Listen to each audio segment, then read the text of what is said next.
Okay.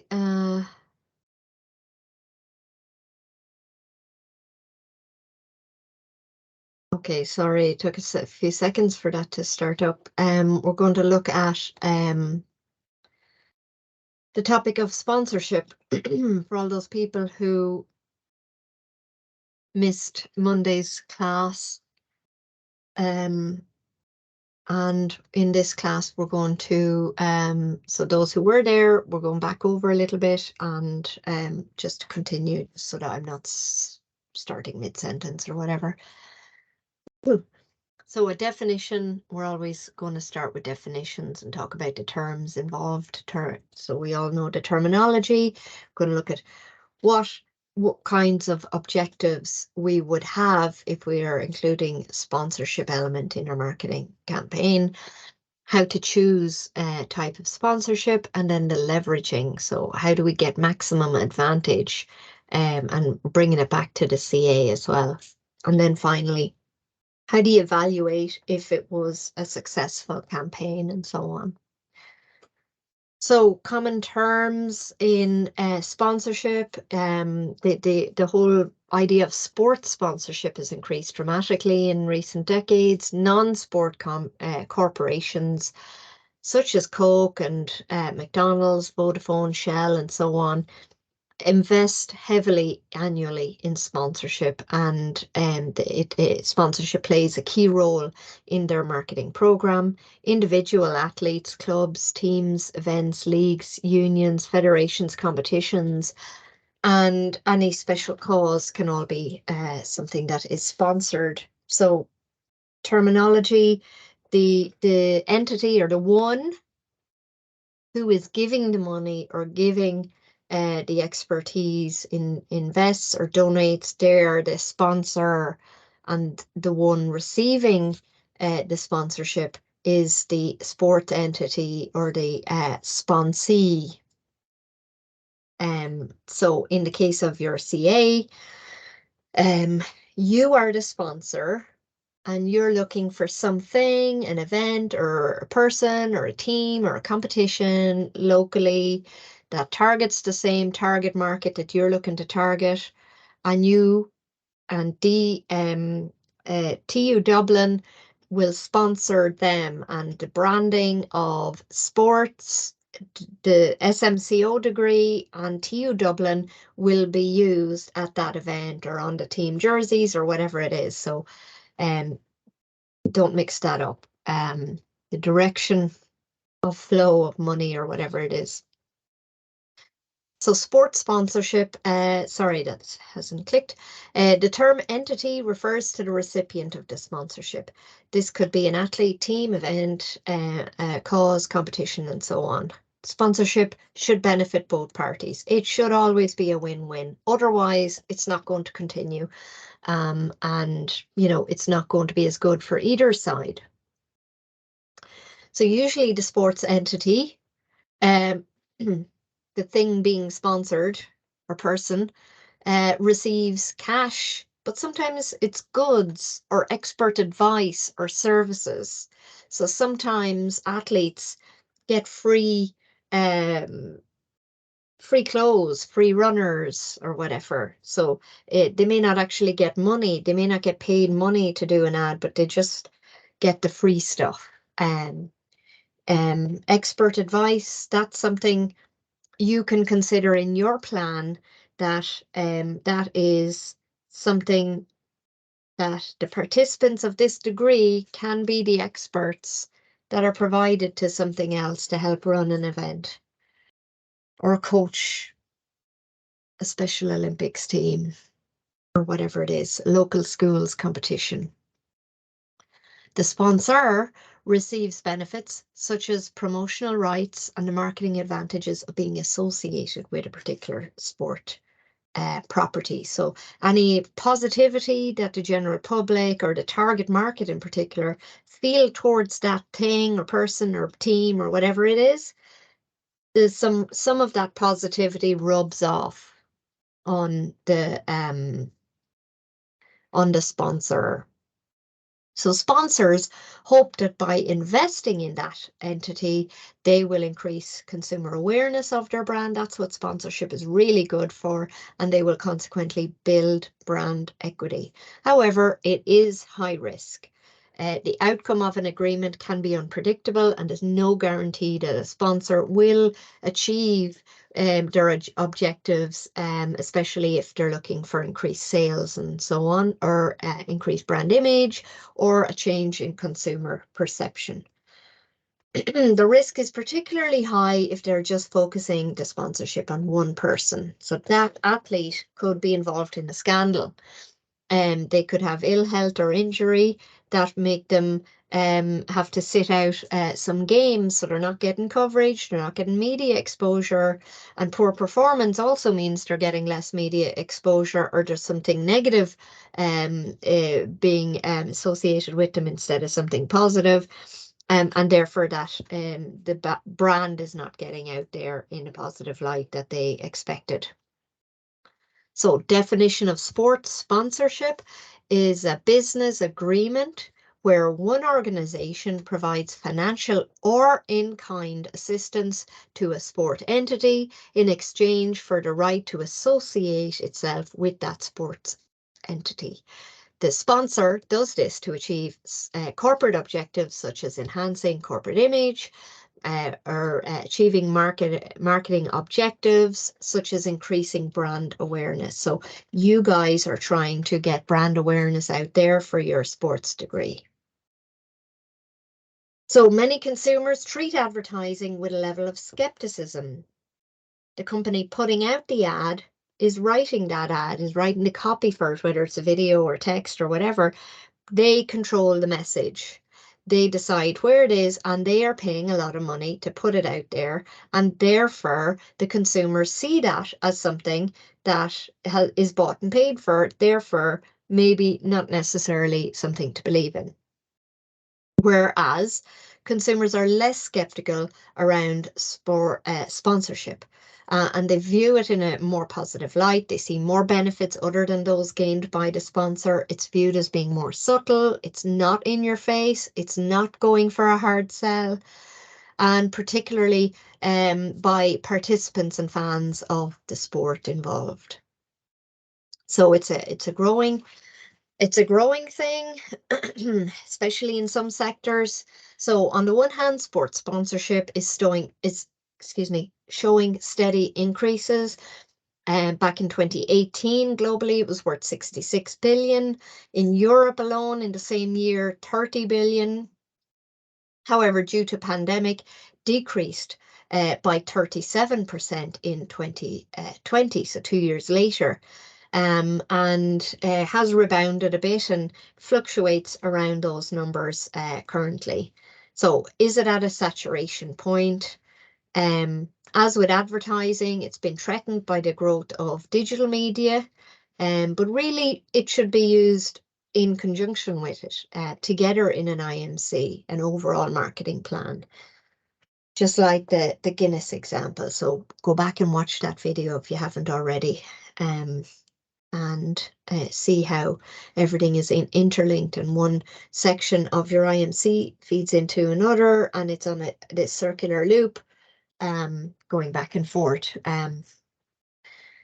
Facebook was the only social media really of note back in the time of that campaign, so you have a lot more at your disposal to consider.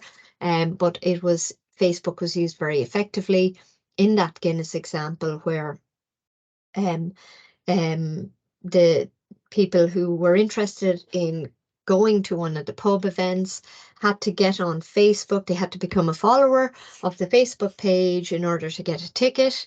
They got a ticket to go to that pub event.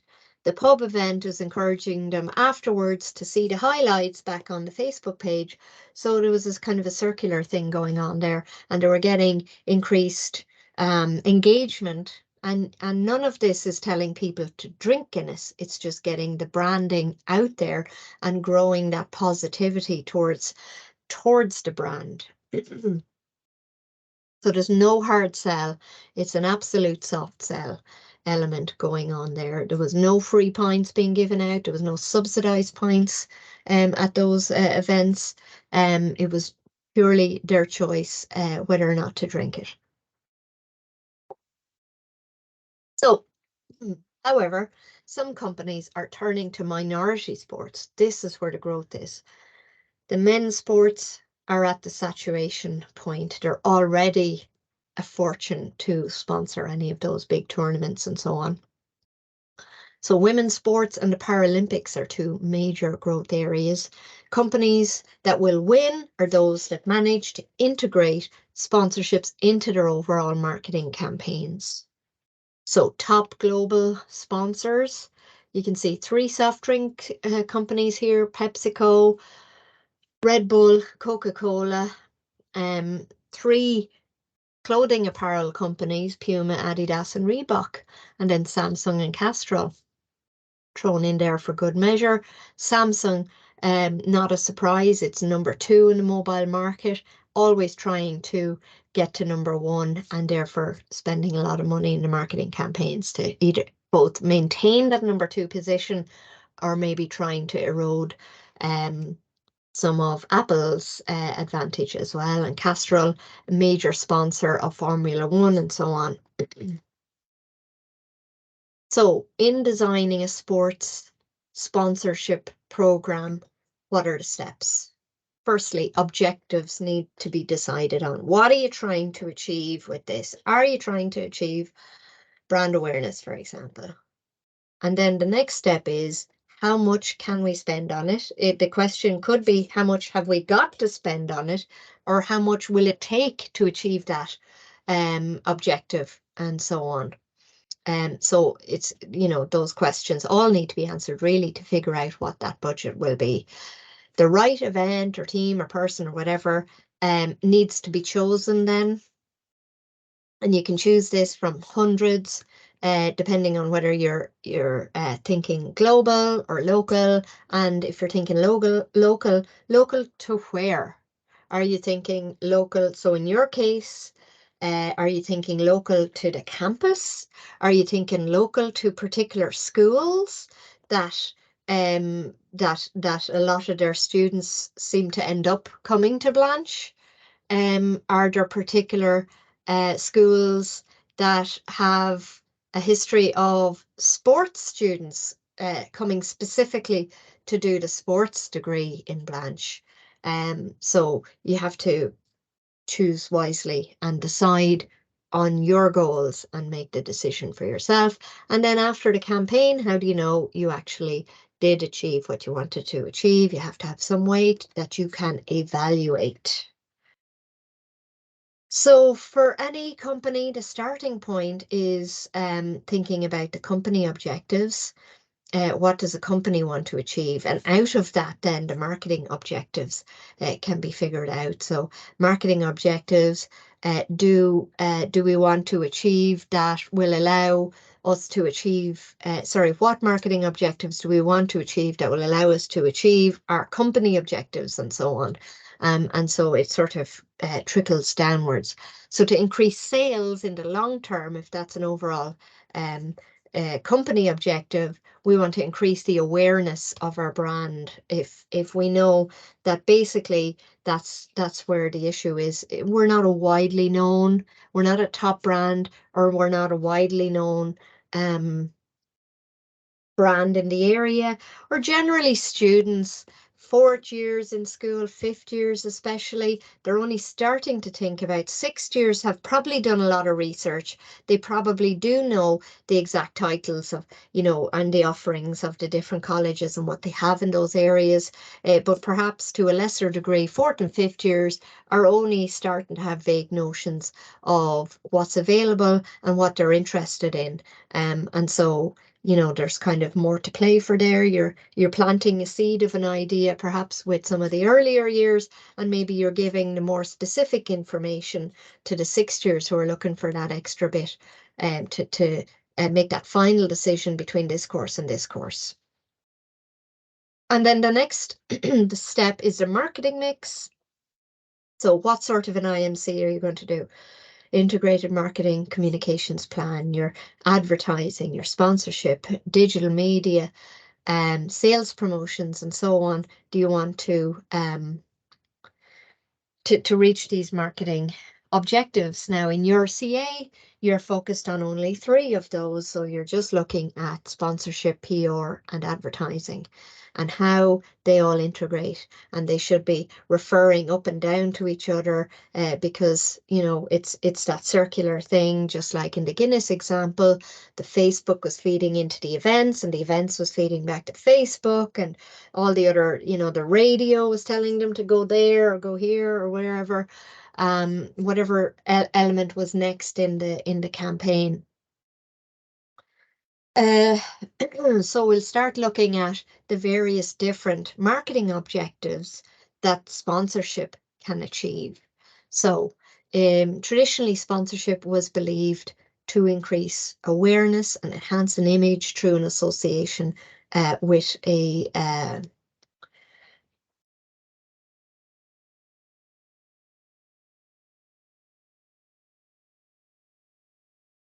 However, increasingly, sales is at the forefront,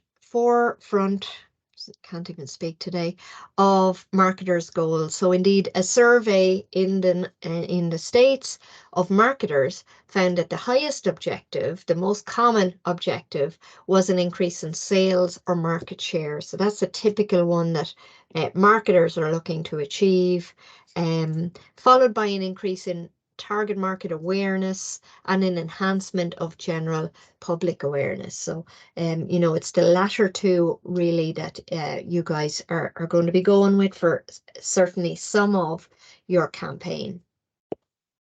So in looking at increasing awareness as an objective, this is the most basic.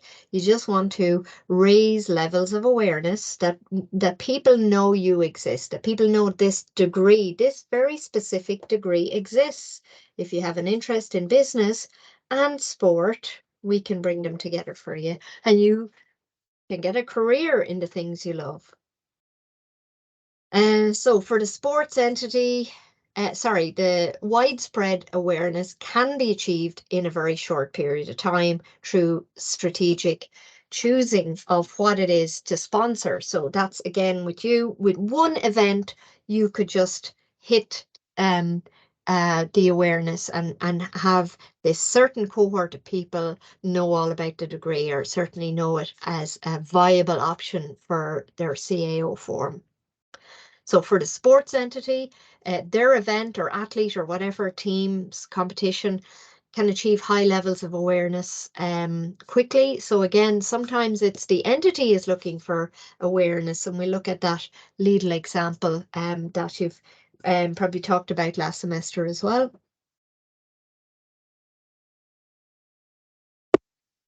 So it's sometimes a win-win on building awareness as well.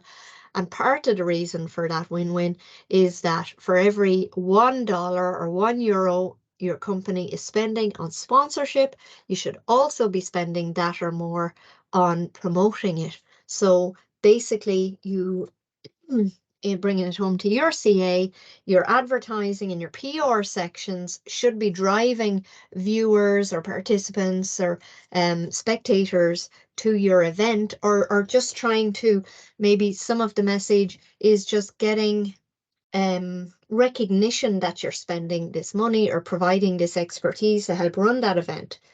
And so it's giving you something to talk about in your PR and in your advertising. We are now proud sponsors of, or we now are sending 20 volunteers to help with blah, blah, blah, or whatever it is, you know. So in the little example, it was a win-win, as we said we should be aiming for. The ladies' Gaelic football awareness was raised considerably with the partnership with Lidl. So compared to 2015 attendance of 34,000, they had 56,000 in 2019. So over 4 years of a campaign, of an association together, they had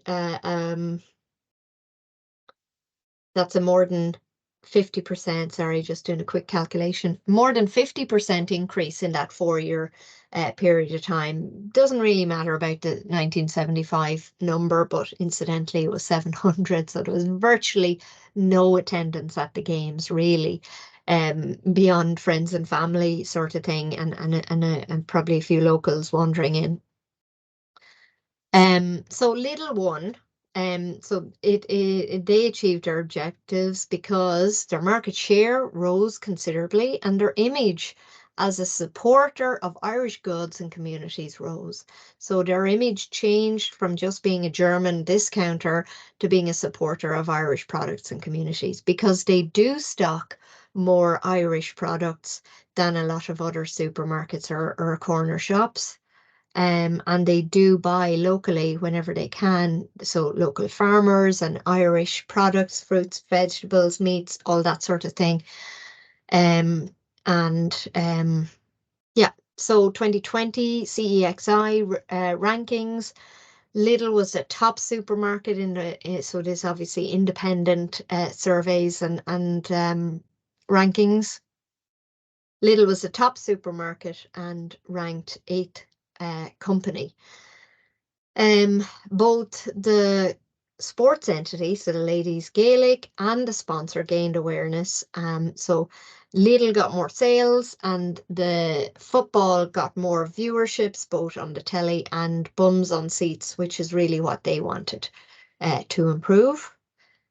So they weren't as focused on just hard cash as maybe some of the other deals that you hear about, where they just literally talk about the money that has changed hands. So the sponsor will look towards other Marcom objectives to ensure that the sponsorship is in line and that there's integration. So again, your 3 sections in the next report, they're feeding into each other. You can't do them in isolation. The advertising comes out of excuse me, some of the advertising will come out of what you're doing in the PR and particularly the social media element. And the content of what you're putting out in both PR and advertising, a lot of it will come out of the details of whatever it is you're sponsoring or whoever you're sponsoring. And that gives you the subject to advertise about, because you don't want to just keep putting out the same message over and over again. Just like Lidl, when they were advertising over that time, and a lot even now, it's not about come to Lidl and buy in Lidl. It's about, the Lidl branding is there, but it's about, hey, we're now the main sponsor of blah. Go watch a game, come, support your local team. Here's a county player, get your kids playing camogie in school. It's all these, it's subtle branding messages, but it's actually getting some positive coverage for that entity as well. Female sports in this case. So Lidl ran the advertising and sales promotion at the same time, and they used the theme of the sponsorship. Sorry, this typo there as well. LGFA. Delivering that truly integrated program, raising awareness for Lidl, not just a German discounter now, but seen as an Irish player in every sense. So sometimes your objective for sponsoring can be just for keeping competition away. Not terribly good idea, not a terribly good reason for doing it, but it is something some companies do. They keep sponsoring whatever it is so that their competitor doesn't. So I've been doing it for years. We're not sure if we're getting any value out of it, but we don't want them to do it. And we don't want them to get their brand out there in this way. So they are considered to be poor sponsorships. Because the company's heart isn't really in it. They're just kind of a placeholder to stop somebody else getting in there.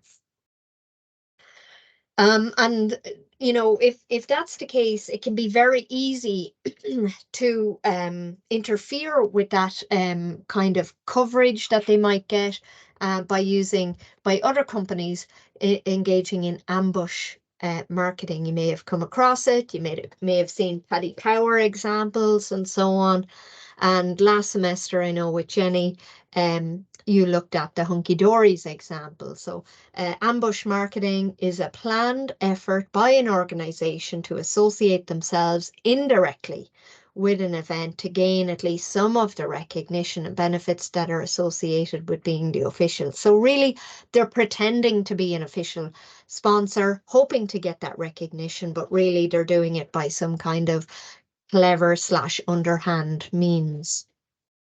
So here, obviously trying to grab attention, and they're saying in the caption below, proud supporters of Gaelic football. So supporter doesn't actually mean anything. There's no money. They're not giving anything to the football or GAA or whoever, or the team or person or whoever. And that female there is likely not an actual player either.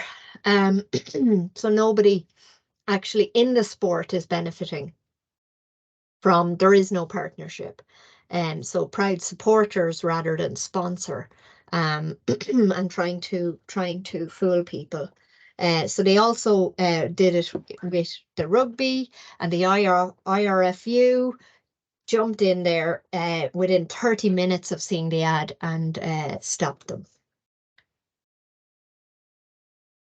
So they're on it, they're waiting for it, and they will react. But sometimes there's nothing they can do. The Paddy Power thing, where they get the what do you call it, the trailer of a lorry, and they get agreement from farmer near a racing meeting like Punchestown or Leopardstown, and up on the hill behind the M50, for example.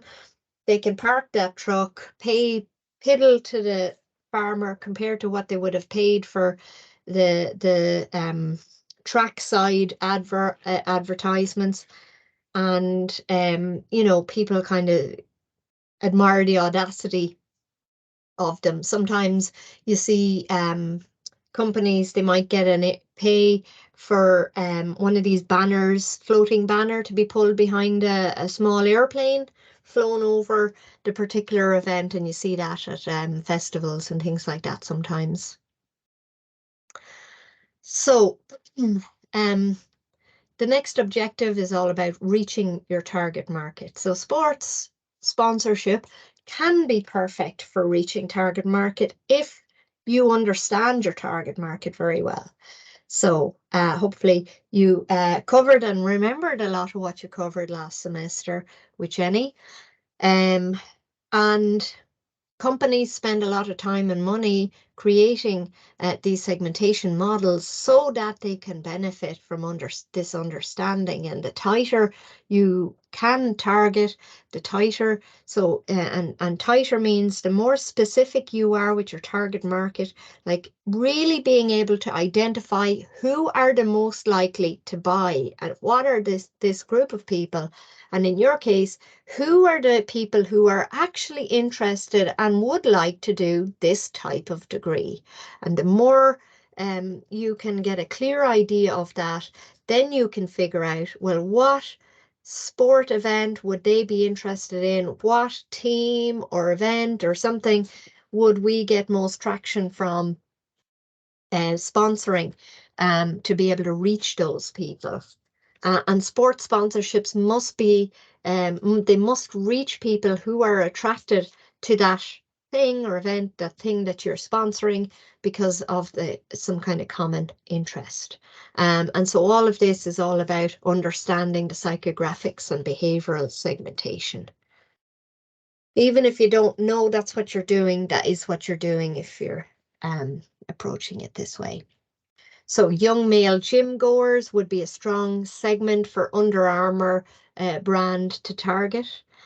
Companies must match their target audience to a sport, you know, in this case for sport sponsorship. So in the case of Lidl, they understood, they know their own stats, that 70% of their shoppers are female, and so it was a no-brainer to go for a female sport.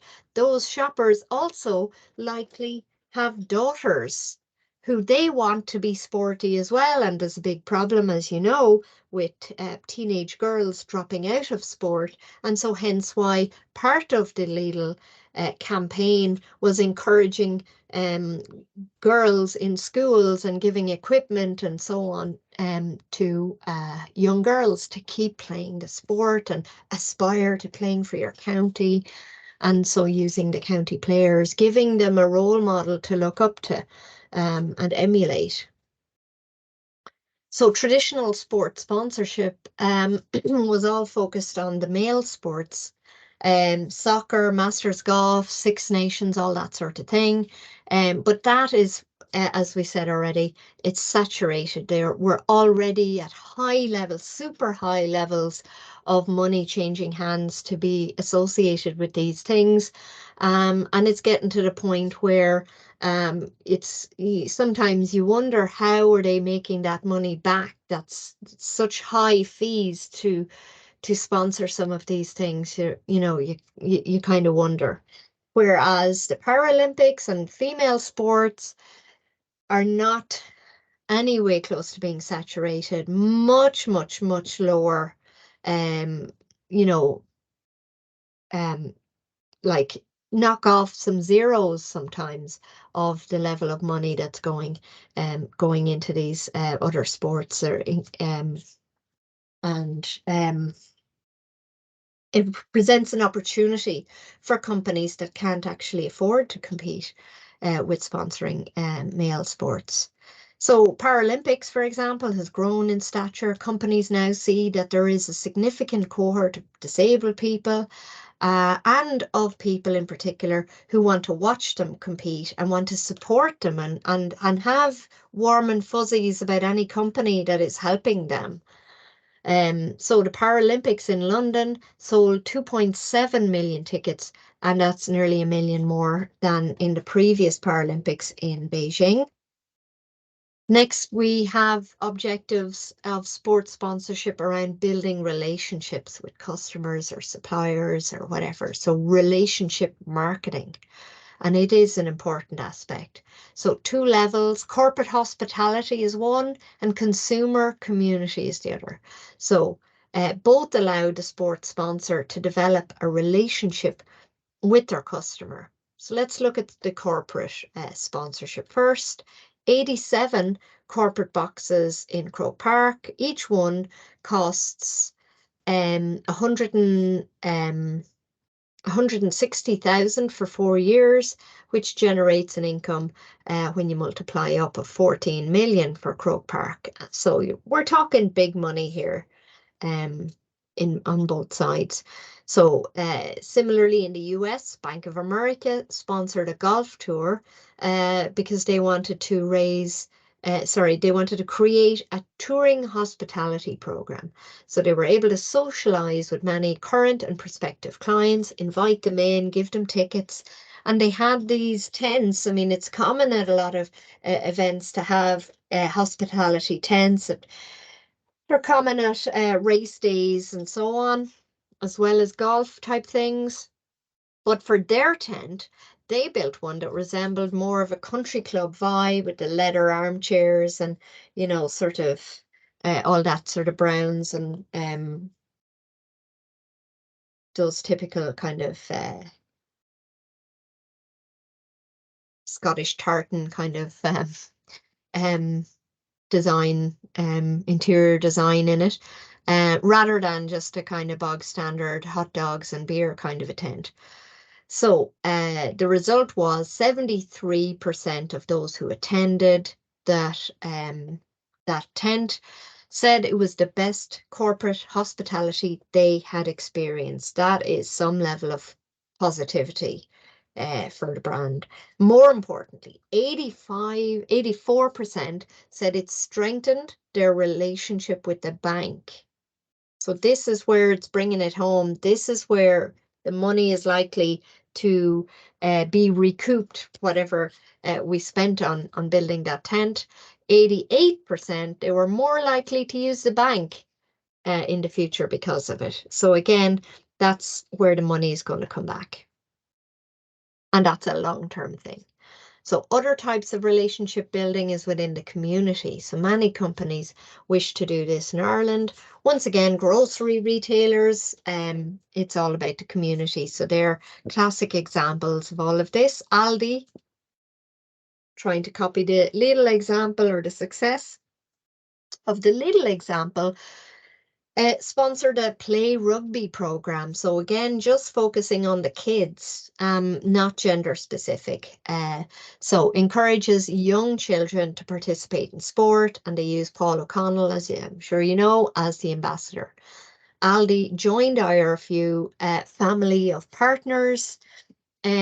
So at that time, there were 45,000 kids participating in rugby, and 2 years later, more than doubled to 100,000. So again, that's considered a win-win. So IRFU more than doubled our numbers, and Aldi gets that positivity of being associated with something local, something getting the kids in, and that's an emotive thing for many families as well. So perhaps the most important reason for sponsorship of a sports entity is image building. So that general positivity that people will associate and transfer the positivity that they feel for one thing onto you, the brand. So it's a two-way street for the sponsor and the entity. The higher the level of that association between the two, the better the chances that they'll be mutually beneficial. Sports sponsorship is not just a short-term thing. You should be thinking long-term. As with most marketing, you might do a short-term campaign, but you should be thinking long-term. So, for instance, AIB have been sponsors for sponsors of GAA for 28 years. Sponsorship of GAA, whether it's events, clubs, players, is mutually beneficial. GAA being amateur, they rely on these funds as part of their, I mean, they do get ticket sales and so on, but they rely on sponsorships as their main income. The sponsor becomes involved in a sport that's truly Irish, local, and community based. So they get to tick off an awful lot of boxes. Any sponsorship should begin with an analysis of the common attributes between the event and the brand. So what can they bring to each other? So remember, for Lidl have mostly nearly 3/4 of their shoppers are female, and they're supporting a female sport at all levels. So there is an instant, commonality there. And the LGFA, desperate to raise the profile of winners. So as the phrase is, match made in heaven. Other objectives are around image building. So the concept of that matchup hypothesis. The more congruent an image of the sponsor is with the entity, the stronger the event will be. So take park runs. They are sponsored by VHI. VHI obviously, the park runs promote healthy living, and the healthier everyone is, the less claims people make, and therefore less payouts for the health insurance company. So they are making more money as a result of reducing their costs. So that's a total win-win there. But sometimes, while the match might have been good at some point, it goes bad and it backfires. So Tiger Woods, classic example, all the sponsors pulled out when he had that sex scandal back in the day. Lance Armstrong, another example, he had the drugs. So, he was held up as being this wonderful role model, survivor of cancer, achieved the pinnacle, blah, blah, blah. And then suddenly, you know what? It was all based on drugs. And bullying, actually. So it was like a double negative, not in a good sense. So other objectives can be for sales increase. So not always, not a common one in sports sponsorship, but it can be in there at some point. the final objective, most important at the end of the day, so long-term objective, is to increase the bottom line. We want to increase our profitability. We want to gain more customers and eventually make more sales. So the Guinness example, they wanted to win customers over to the brand. So especially people who normally drank Heineken, they wanted them to switch over to Guinness and be seen as the drink. So when you're at a rugby game or watching rugby with your mates in the pub, that it's Guinness you think of drinking and not Heineken, as was the case in previous times. So it is a drive on sales, but it's a very indirect one. It's not a hard sell, it's not in your face, and it's a really subtle drive if it's done well. So as I said, there was nothing in any of the Guinness messages that actually told people to drink Guinness. It was just that the Guinness branding was on everything they did. So they really were trying to tell people, go to the rugby game, watch this on the telly, watch the commentary on it before the game that you're going to watch on telly, and watch the commentary afterwards, and catch it again on Facebook afterwards, to catch the highlights and so on.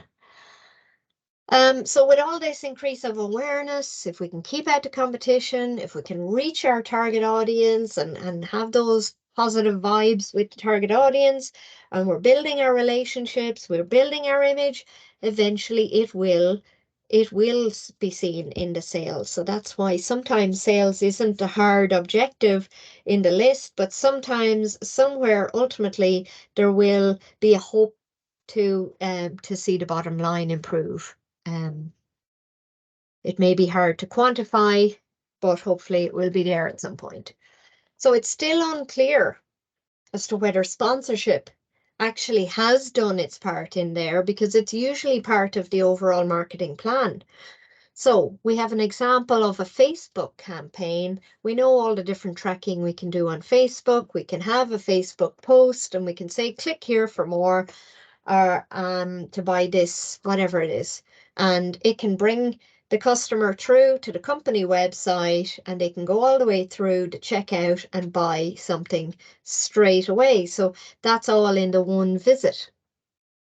We have cookies embedded in the Facebook ad that track even when they leave and they go over to our website. We know where they've come from. We know that that purchase came from a link that came through the Facebook, and we can, even if they've clicked off and back on again, the cookies are still tracking there, and they're telling us exactly where those sales have come from, so we can equate that sale and ascertain how many thousands of those sales came from that Facebook campaign. They are direct sales. On the other hand, we have a sponsorship program going on for 5 years. We've agreed to sponsor some event for 5 years, or some team, or whatever it is. And it's 5 million over that 5 years. So it's $1 million a year, a lot of money. Research is saying 87% of my target audience are aware that I'm doing this. So I am getting brand recognition. I am getting some positivity with that association and so on. But then I'm looking at my year 3 numbers. I've got an increase of 3% of sales, and this is worth 1 million, which is equivalent to what I'm spending. But how do I know that million is actually because of the sponsorship program that I'm doing, and maybe not something else? The whole industry has gone up by 3%, and maybe I've just benefited from good times in the country or something. So it's hard to tell. Maybe we have a whole campaign going on, so how much can we really attribute to the sponsorship? And actually there's not much of a payback there. If we spent $1 million, we're getting back $1 million. Unless we're thinking long term and we're hoping in year 4 and year 5 they'll double and double again. Often the case. So rather than looking at them as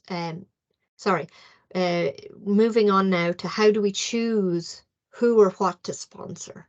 So rather than looking at them as two separate entities or parties, it's worth looking at the affinity. So we're looking for something that we can have that good connection with, that there is a good matchup, that they'll be glad to have us as a sponsor, we'll be glad to sponsor them and be seen as a sponsor of them. So while the entity might say, I'll take the one willing to give me the most money, the sponsor might say, I'll take the one that's going to give me the most coverage. The sponsorship in general will only be a good one if everybody wins. So only the deals that are win-win are going to continue and going to move forward. So looking at Formula One racing, teams need huge amounts of money to keep one car on the road, or they usually have backup cars, but one race. Most of this comes through sponsorship. So Shell and BMW, classic examples of sponsors of Formula One. And they seem like a good fit. So one is a car maker, the other is so motor oil and petrol. And so the audience watching Formula One typically not only can drive, but own their own cars, often even further, are interested in maintaining them as well and knowing all about and having the high end and getting the most performance out of their vehicles and so on. So it's a good matchup there. It seems like a logical fit. And they can reach that audience then directly. But how do you get into a sponsorship arrangement? How does it start? So someone has to make a connection. So either the sponsor approaches the entity and says, hey, would you like to be sponsored? Or the entity goes towards the sponsor and says, hey, would you like to sponsor us? Here's what we can offer you. So what you need in either case is a sponsorship proposal. This is where you write down the formal agreement that you're offering. A proposal is something we're offering. So we put down, so if you are the sponsor and you're offering the entity an opportunity to be sponsored, you write down first what is in it for them. You say, here's what we can offer you. We can't give you much money, or here's the money we're willing to offer, but really, here's the other stuff that we're willing to offer you. We're going to promote your event. We'll run a social media campaign. We'll run other elements of a marketing campaign. All of those will drive participants to your event. We can offer expertise in experienced volunteers to help run your event, coaches or referees if it's a local school's competition of some sport, or inter-school. Maybe you're targeting maybe a few different schools in a particular area, and you're saying that we'll provide the refs and the coaches for the duration of that competition. That's what's in it for them. Here's what we want in return. We want our branding. We want the TU Dublin branding and SM2 branding at the event. It's going to be on the t-shirts. It's going to be on whatever. We want some messaging there. Maybe we're going to have QR codes so people can link back to the website to find out more about the program. Our volunteers are going to be students from the program who are ambassadors for the program. If people ask them questions, or they're going to be able to further just generally talk about what the program involves if there's people there who want to ask questions. So sorry, did I skip ahead to details that we're going to include. So other details that you include in this proposal. So talking about the fan attendance, are you, is that part of what you're offering? Are you going to help them increase their attendance, just like the Lidl example? The cost of the sponsorship. So again, how much are you offering? if you're offering any money. Some contracts will not have any money changing hands. It's purely about the coverage. It's purely about the ad campaign or the marketing campaign that you're offering to get them visibility. And it could be about the expertise that you're providing or the manpower or something. So the length of the contract, obviously, is this going to be an annual thing? Is that just for this year? Is it just a certain number of months, or what is it? Media coverage, what exactly are you going to say there'll be at least one social media post per week over the next 12 weeks or whatever date? I can't actually think off the top of my head when the CAO change of mind deadline is, but that would be the end date really of your campaign. So value-added promotions, is there anything else that might be in there? So like obviously if Nike was sponsoring, presumably they would be offering a lot of free stuff because, you know, it's another way to get their stuff, their branding out there. If the players on the field are actually wearing a load of Nike stuff, people can see that. So that's not the case. Good for us. But there could be free t-shirts with TU Dublin and SM2 on it. Or other details.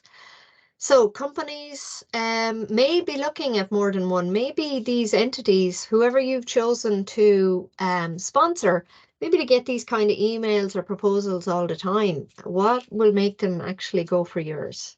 How do you choose the right one? And you know what is entailed in that. So there is an expert in this area. He is kind of renowned researcher and has published scholarly articles and so on the subject of sponsorship, and he has broken it down into 5 levels. So we've got 4 on this page and 1 on the next. And it starts at the biggest level, the highest level you can get, and that's the global. So it's total round the world coverage. Think of the Olympics, hugely expensive, huge companies, and only viable for the absolute big multinational global brands such as Coke is a classic example. And then the next level down is an international event, still across different countries, but not on the same level as the Olympics. So high level of interest abroad, but don't necessarily attract the same level of audience. So an example is Wimbledon or the Guinness, so Robinson's sponsoring Wimbledon, or Guinness supporting the Rugby Cup. The cost level, but there's less coverage as well than something like the Olympics. And then the next level down again is purely national level. So high level of interest within the country, but doesn't go really beyond it. So the All Ireland GA would be an example of that kind of thing. And then next down again would be the wider, like major city. So something taking in all of Dublin, or county level, or, you know, kind of inter-county level perhaps. So Dublin Marathon, I mean, people do come from all over Ireland to go to it, but it is a Dublin event. So considered a regional event, and then obviously even lower level than the regional then is the real local. And the example of that is the cool camps for kids, the 6 to 12-year-old cool camps, and that's all around small towns in across the country in Ireland. So a company such as Coca-Cola, you know, we mentioned them as an example for the Olympics, but really they have the funds and the ability to sponsor things at all 5 levels, whereas smaller companies, Little Ireland is an Irish division of a larger company, so they operate at a national level, and so they are purely operating on the last 3 levels, the national, regional, and local levels. So the schools being the local, the inter-county players and so on being the regional, and the All Ireland final and so on. Being the national level for the LGFU. Yeah.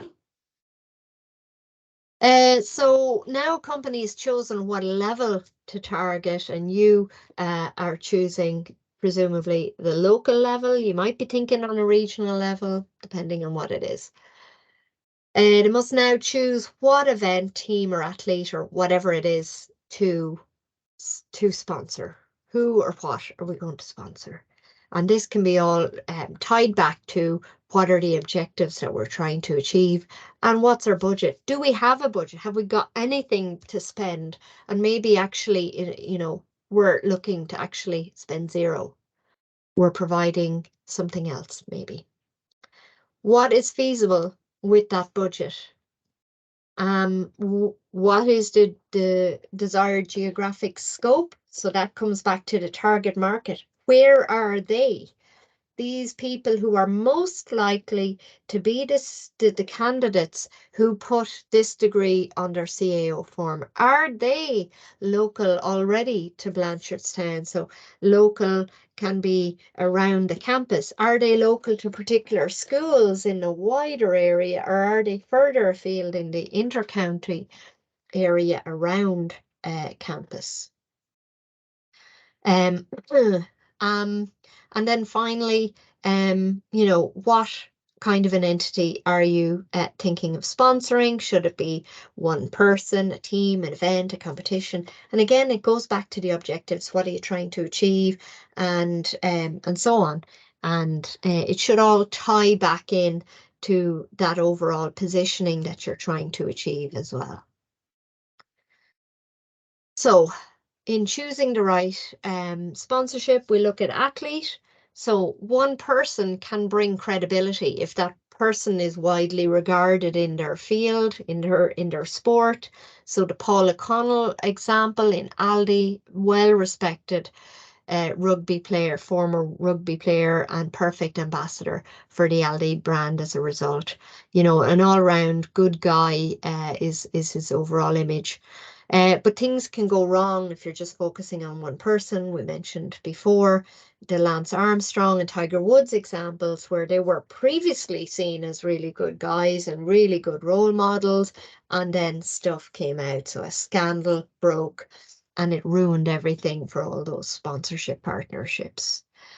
When it emerged that Lance had cheated, the brands were tainted by association. And it wasn't just that he cheated with the drugs. It was just huge, bullying, and, he ruined people's careers and all sorts of things.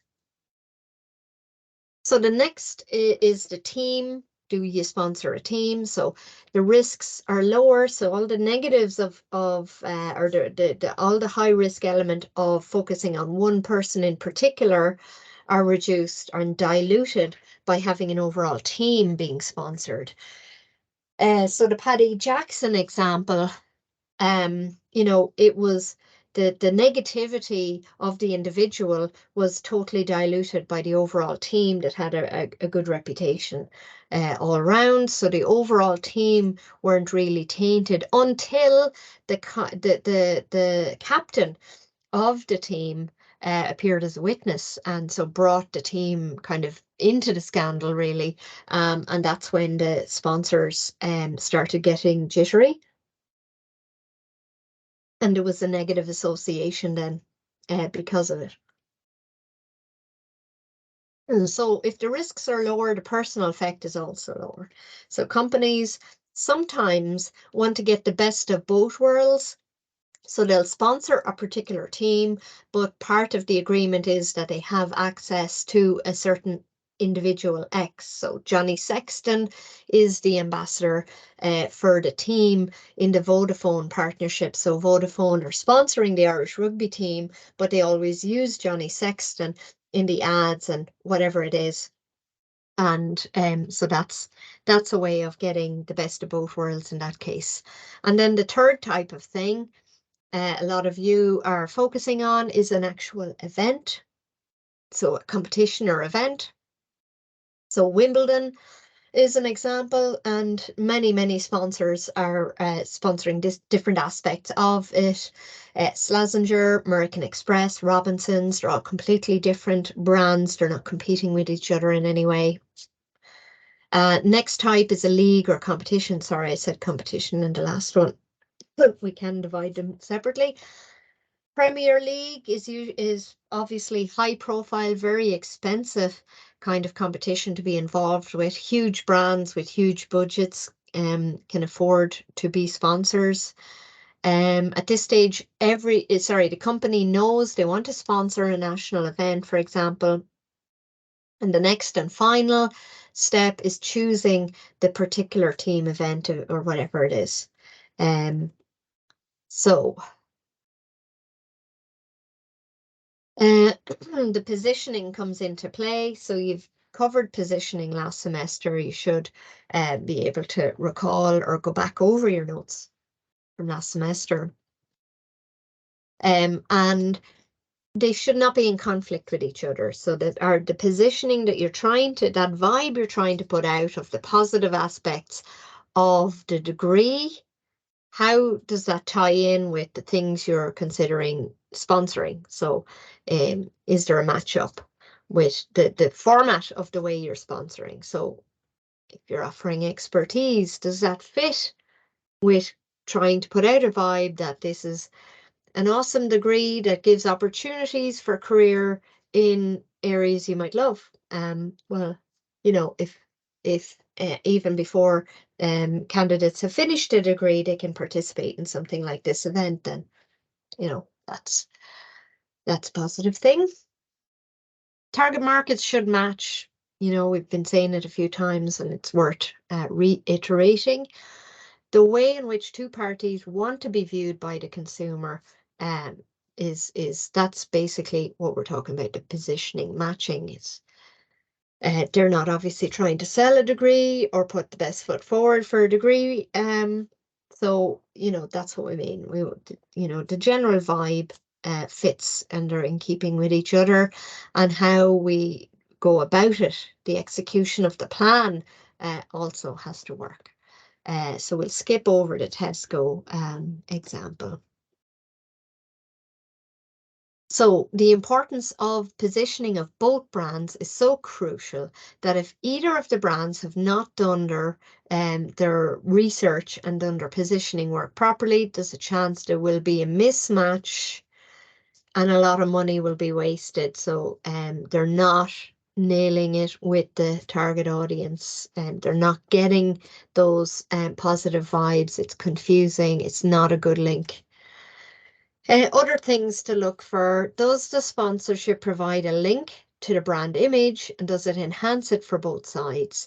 Is it hard for competitors to copy? So again, we don't want it easy for a company that wants to do something on the cheap with ambush marketing, and they can totally wipe out what we're doing. So it shouldn't be that easy. Like the Lidl example, it would not be easy for a company to kind of try and infiltrate and get some of the recognition for that, because it was very specific elements in that campaign supporting the different levels of women's football. And finally, does the sponsorship target the right audience? Again, reiterating, because it's important. 70% of the Lidl shoppers are female, and it's a female sport that was being targeted, and that needs help growing their audience as well. So it is a perfect match. Other things to look for: does the sponsorship appeal to audiences' lifestyle, personality, and values? So like you're thinking, when I saw these ads, are you thinking, about time female athletes are getting the recognition they deserve? Well done, Lidl. Am I the target audience? I am. Maybe some of you are, to some degree. Does the sponsorship meet the corporate goals? Lidl was known previously as a German discounter. It is a German company, or the origin is a German company. It does the Irish division is a separate division. But they wanted to transform this idea to being seen as a supporter of Irish produce and Irish sport. So can the sponsorship be used for corporate hospitality? Lidl would have bought within this campaign, part of it would have likely been that they took a corporate box in Croke Park and they would have been able to bring those suppliers and maybe some staff and perhaps customers from time to time there, or allow people to bring their friends and things like that. It's a general positivity and people really appreciate it. Is there a way to involve employees? So Lidl staff actively, in store, were asking customers to donate to the cause, or were giving them the stickers or the tokens to collect in the schools, and that allowed the schools to get the equipment to support sports for young girls.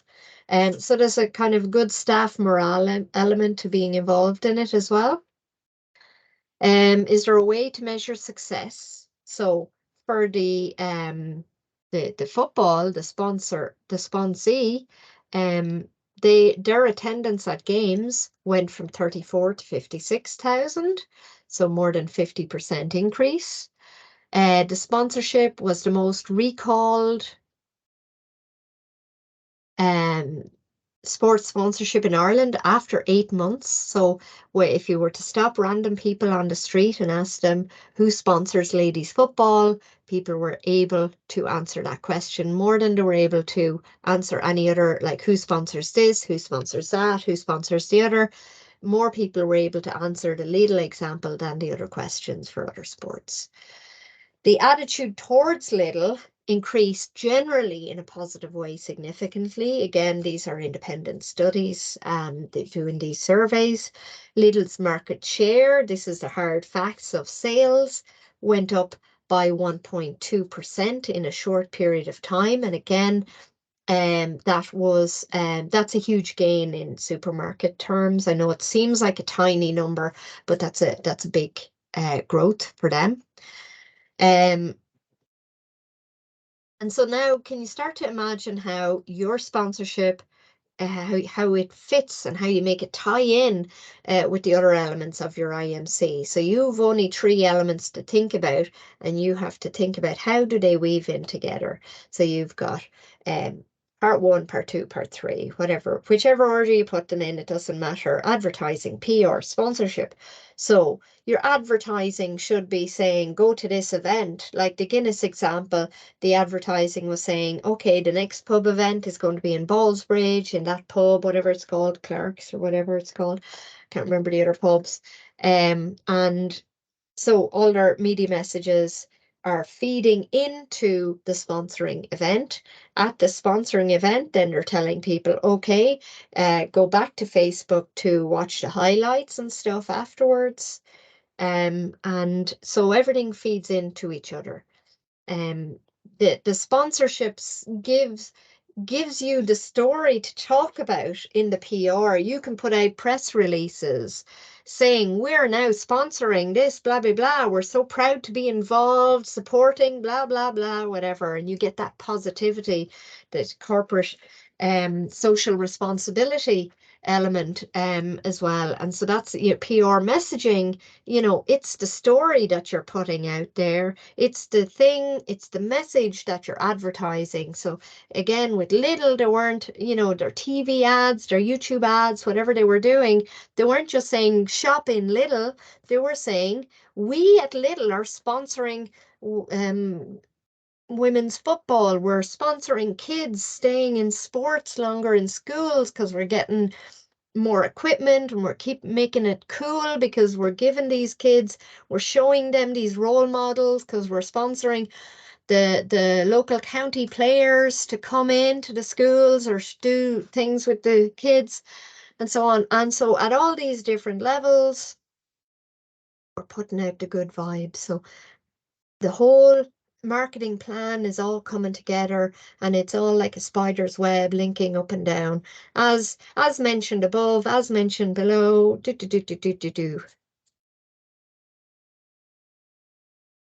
How does a company get additional value from their sponsorship. So again, it's all about that integration. It's giving the story to the other elements of what to do. So in-store promotions in Lidl, they were able to put up the signage, getting further branding out there without being in your face. The signs were all over the place, but it's not a hard sell. They're just getting the good branding, good vibes. So integrated with the other comms, both sides invest time and resources in the sponsorship. So, we skip over the Tesco one. So the rule of thumb, as we mentioned, is for every dollar, every euro you're spending on the actual deal, the sponsorship deal, you're actually spending another euro or two promoting it. So you're spending money printing all those signs in your case.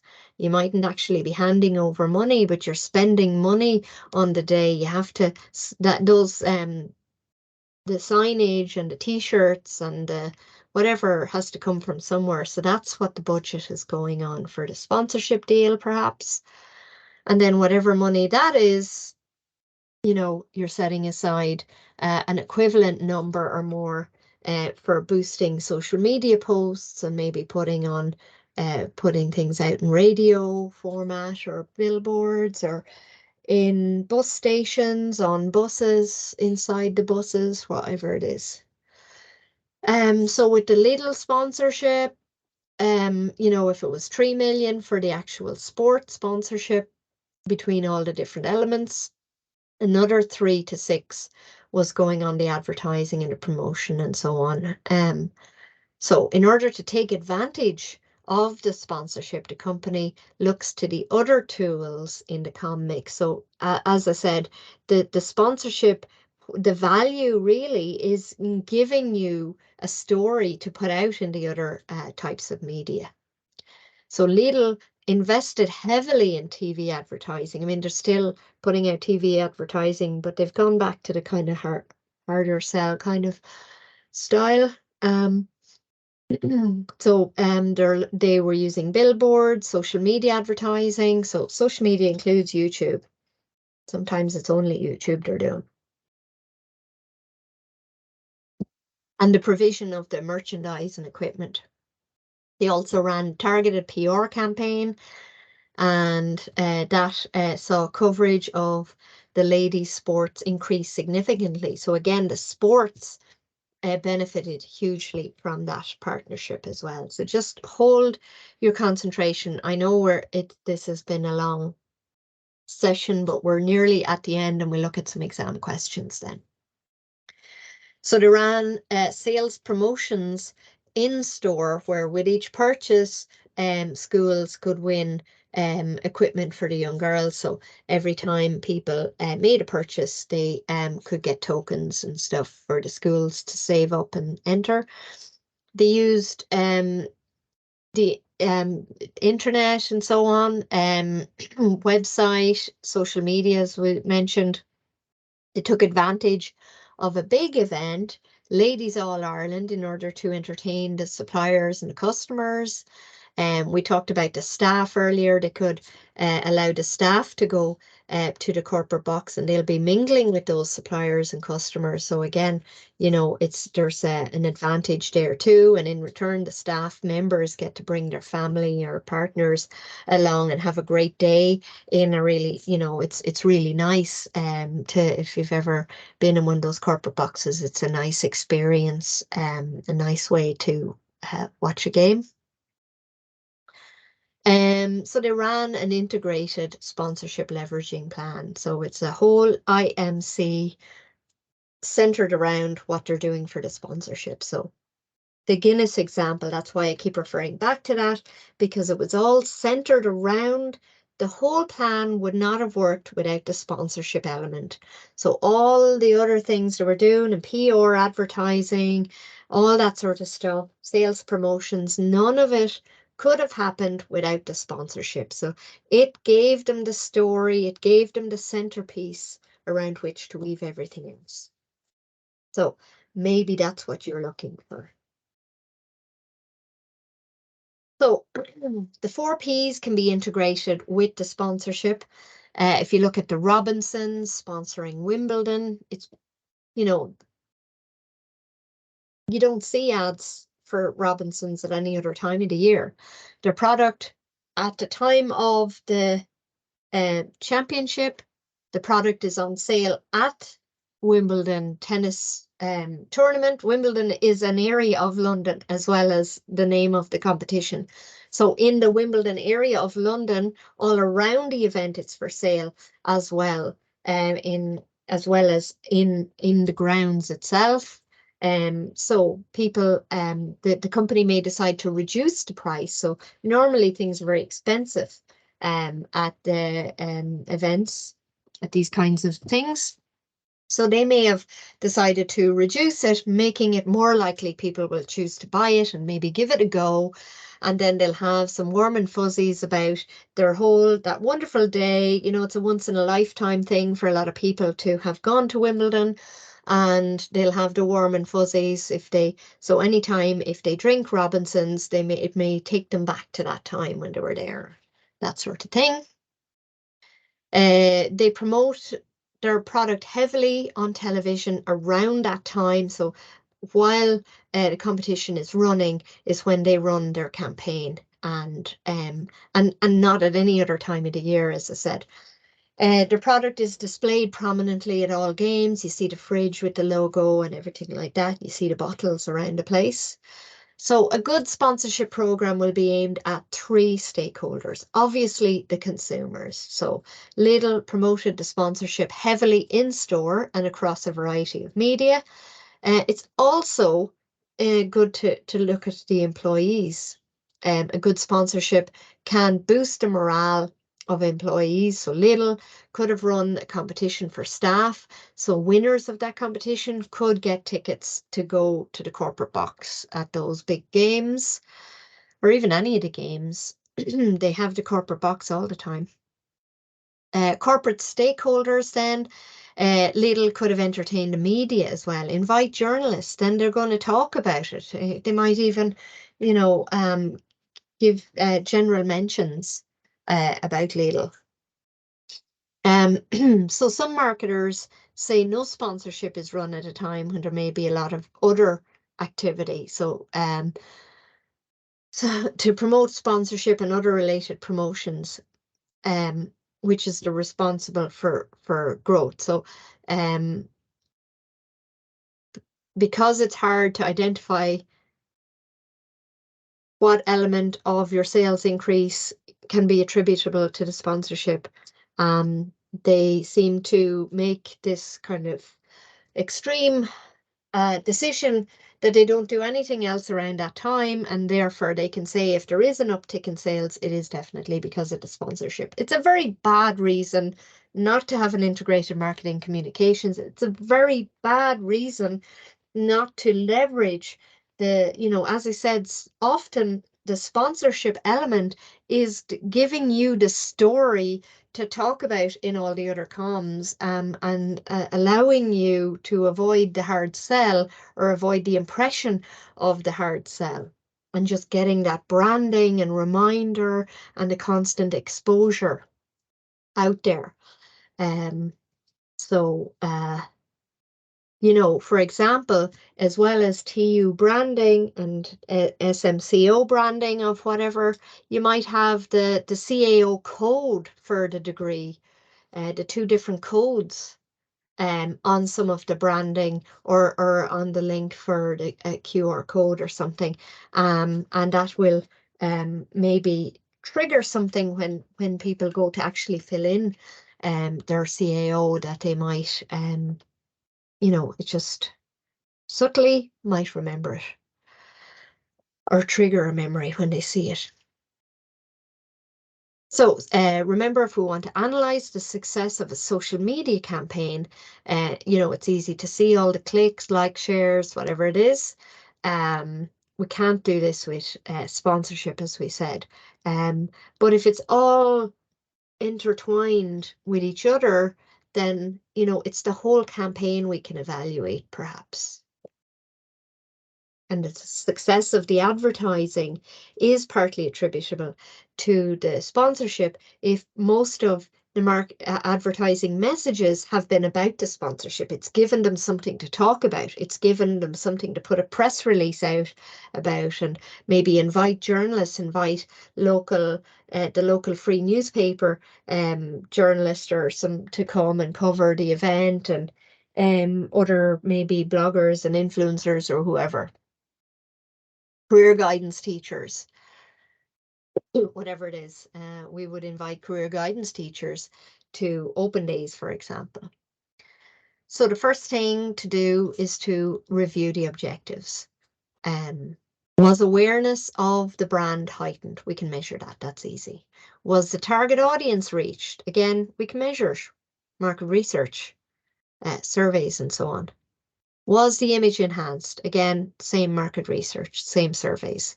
However, you can also do separate before and after research. So before we did this campaign, what was the recognition? What was the recall? What's the, positivity of the image and so on?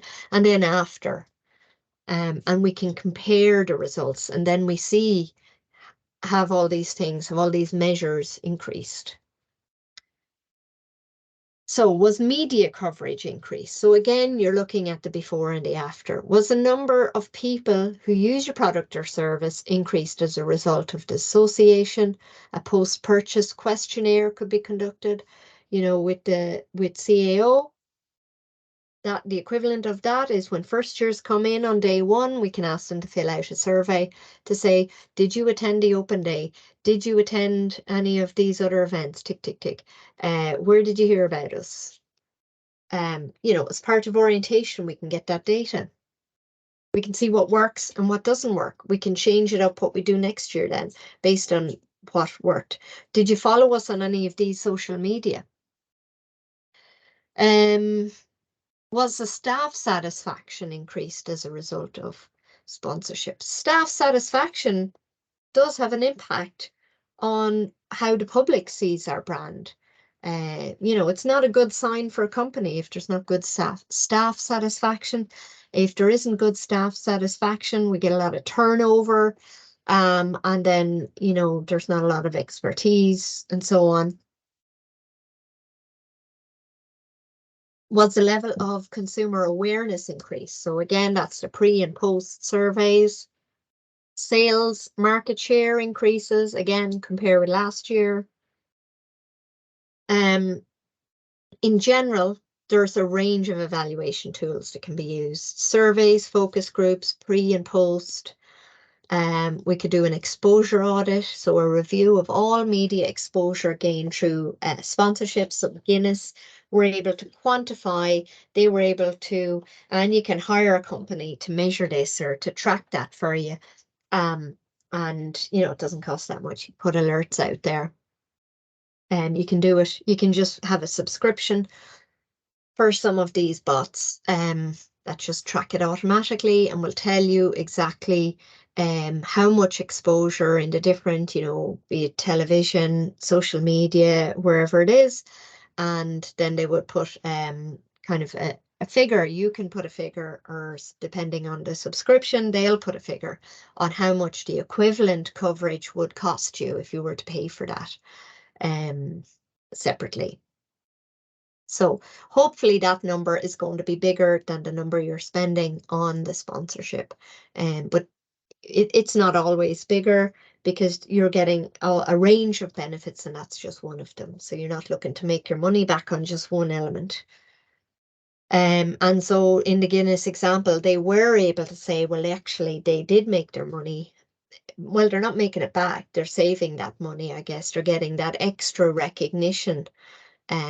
So they're getting more bang for their buck, in other words.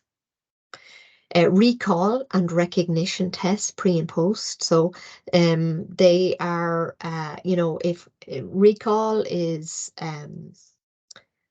for example, they might ask, as I said, who sponsors ladies football in Ireland? Who sponsors the Rugby Cup? Who sponsors, name 3 sponsors of Formula One. You're not feeding information, you're asking questions, so they have to recall totally from their memory. Then recognition is more sort of leading questions where you're giving them some information and asking, did you know that? So did you know that Lidl sponsor the ladies football? And so, because that is similar when they go shopping in a supermarket. If you're thinking of a brand recall, brand recognition, they're not walking into a shop blindfolded. They can see all the brands. So brand recognition, that's the leading questions. When I say Lidl, does that go, oh yeah, I think I remember seeing something like that. Whereas they may not off the top of their head say that Lidl is the sponsor. When people go into a particular shop, they see all the brands and that triggers a memory, and that's where recognition comes in. Tracking of sales and market share. So if a market deflates, so if it's like recession or the particular industry has gone down by 2%, but you only drop by 0.2%, then that's a success because you've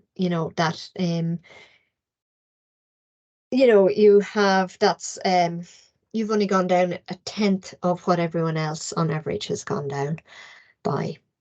And then brand association, when people think of a sport, do they think of Lidl? So again, you can ask those leading questions. Brand equity is, the value of your brand. So your accountants and so on would know how to calculate how much brands are worth and has your brand equity. So these can be measured. Has it gone up after this campaign? Your overall brand image, again, that's the pre and post surveys and so on. Brand loyalty, are they loyal? Are they coming back time and again? And then, that's tracked on your equivalent of the loyalty card or app or whatever it is you're calling it. Positioning, perception. So you had a plan of what you're trying to get the target customer to think about your product. Did that work? Is that what they now think about your product? So in the Lidl example, do people now see that Lidl are in fact good supporters of Irish things, Irish suppliers and local sports and things, community? Now, just a quick look. I know I've gone on a bit there, so you can pause these at the questions and handwrite, take an example of a question and go back over and try and write your own answers to a question. Some of these questions that I've copied in from papers, on your format of exam paper, the whole paper would be marked out of 100. So in these scenarios, it's individual questions being marked out of 100. So this scenario, if this was on my paper or your paper that you'll be sitting, it would be 15 and 15. So the questions are generally worth a total of 30. So just like this, so in these examples, this would be worth a total of 20. So it might be 5, 5 and a total of 30, 5, 5 and 30. Sorry, 20, I mean, can't add anymore. Basically, there probably wouldn't be 3 parts. It'd probably just take 2 parts and it'd probably be a 10 and a 20 or a 5 and a 25 or something like that.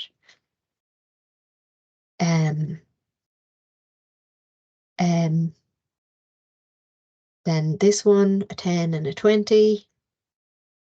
And then finally, this is a 20 and a 10. So on your paper, when you sit in the exam, plan a strategy of spending a minute per mark. So if you can see question here that's worth 20 marks, you're spending a max of 20 minutes. Come back later if you wish, but move on for now. It's the people who fail this exam largely will be people who have not answered or not started enough questions. You have 3 full questions to answer on this paper. Question 1 is compulsory, and then you choose 2 out of 3 of the other in the other section. So you can spend 5-10 minutes at the start trying to figure out which one to leave out, essentially, and which ones you know more about. And then when you launch into it, you have a minute per mark, and that allows you to have 10 minutes contingency at the end to go back over questions that are still not finished. That's where always leave half a page or, you know, at least a number of lines between each parts of questions and between whole questions, so that you can go back and add in, because it's all interlinked.